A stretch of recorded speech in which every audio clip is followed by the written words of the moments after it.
पुरानी गजल आई ओ अंतारे ते बैक साइड ते लिखी हुई बिना में तो नाम नहीं चुका बड़ी तिलड़ी ना खिन वाले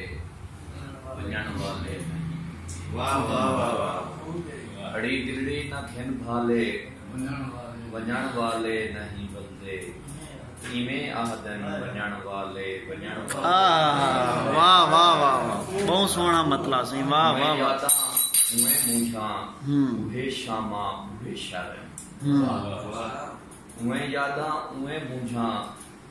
उहे शामा उहे शर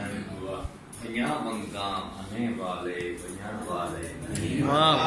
वाह वाह वाह वंजन वाले वला अज तई सदे बारे त नहीं सोचा वंजन वाले वला अज तई सदे बारे त नहीं सोचा सारे सिर ते बदल काले वंजन वाले वाह वाह वाह वाह वाह वाह वाह काले खूंज कुर्लाटे दे विच रो रो के आती है काले कूंज कुर्लाटे दे विच रो रो के आती है कोई राते उमर गाले वाह वाह वाह वाह वाह मरण वेले ससी शोदी ये अल्फाज आखे हम मरण वेले ससी शोदी ये अल्फाज आखे हम लखां पेरें करो छाले वाह